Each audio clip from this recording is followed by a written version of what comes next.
Di desa yang asri dan penuh warna ini, potensi alam bukan hanya dinikmati sebagai pemandangan, tetapi juga sebagai sumber kreativitas yang bisa meningkatkan perekonomian masyarakat.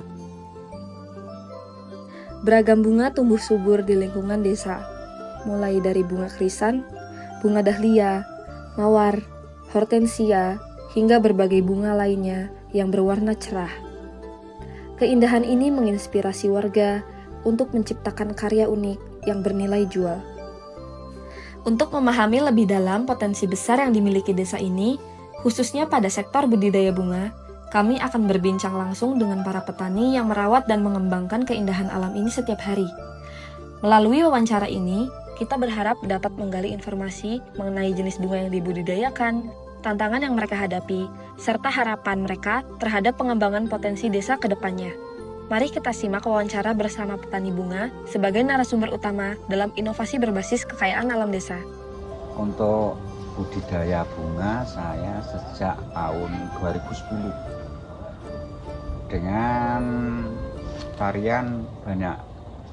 Untuk saya nanam bunga krisan, terus ada bunga gardera, juga ada bunga carnation atau anyelir. Itu sejak tahun 2010. Terus kenapa saya memilih bunga? Karena untuk menunjang ekonomi itu lebih cepat, perputaran uang itu akan lebih cepat daripada sayur, karena dengan lahan yang sedikit itu untuk bunga itu bisa menjadi sirkulasi keuangan itu lebih cepat daripada sayur karena lahannya sedikit. Tahap perawatan itu dari sejak tanam itu prosesnya ya, kalau bunga krisan itu harus di stek dulu, pakai media itu tergantung pada kesukaan ya. Mungkin ada yang pakai tanah, ada yang pakai arang sekam, dan banyak lagi lainnya. Terus untuk masa panen dari sejak tanam itu diperkirakan 100 hari. Kalau jenis pupuk yang saya gunakan itu terutama untuk dari masa pengolahan lahan itu pupuk kandang, yaitu dari kotoran ayam terutama kalau di sini. Dan untuk penanggulangan hama maupun penyakit itu tergantung pada penyakitnya. Penyakit itu banyak macamnya, tapi kalau untuk penyakit jamur itu, terutama jamur itu pakai jenis fungisida itu untuk penyakitnya. Sedangkan hama pakai insektisida. Insektisida itu juga banyak macamnya, tergantung hama yang menyerang pada tanaman itu. Jadi banyak macamnya. Kalau misalkan trait itu ada jenis yang mengandung abamectin, dan untuk ulat itu sudah ada sendiri. Jadi tergantung penyakitnya apa yang mau dibasmi. Kalau masalah untuk panen itu tergantung pada penanaman juga. Jadi kita menanam berapa ribu batang itu, dan tergantung perawatan juga.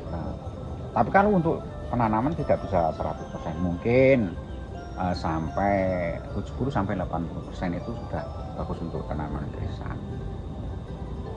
Terus pemilihan untuk varian atau grade yang mau dijual itu kita lihat bunganya. Kalau bunganya nampak cerah dan mungkin kokoh, itu bisa menjadikan grade A. Karena di sini untuk penjualan ada 3 grade, ada grade A, grade B, dan grade C.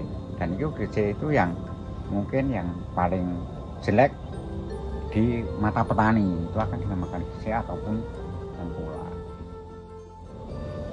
Untuk penjualan bunga itu langsung dipasok, dan untuk peningkatan permintaan itu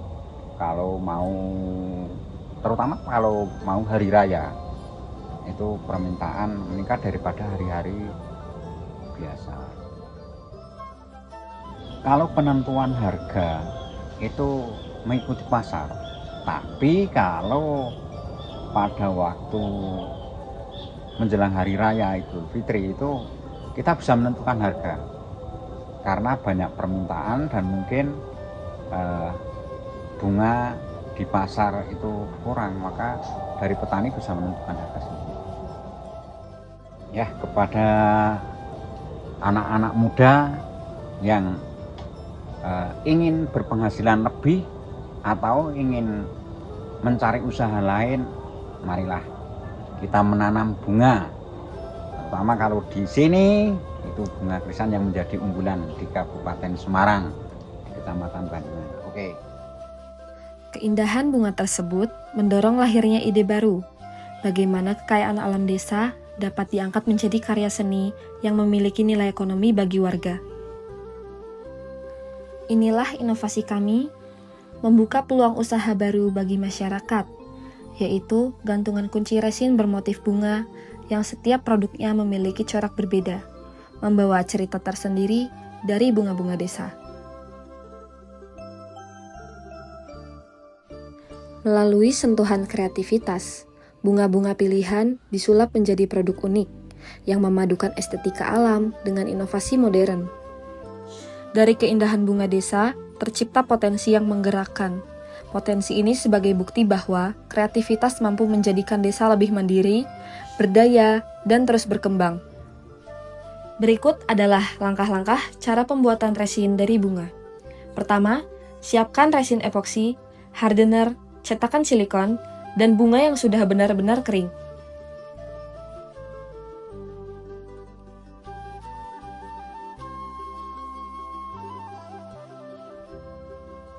Campurkan resin dan hardener sesuai takaran. Aduk perlahan agar tidak banyak gelembung. Tuang resin sedikit sebagai lapisan dasar. Diamkan sebentar, lalu hilangkan gelembung udara. Letakkan bunga kering ke dalam cetakan dan atur posisinya dengan rapi.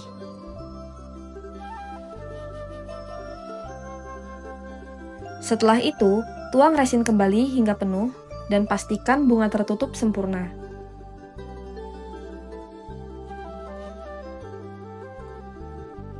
Hilangkan gelembung terakhir menggunakan pemantik dari jarak aman.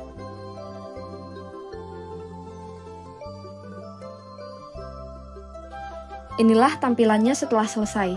Resin bunga siap dipakai sebagai hiasan atau gantungan kunci. Selamat mencoba!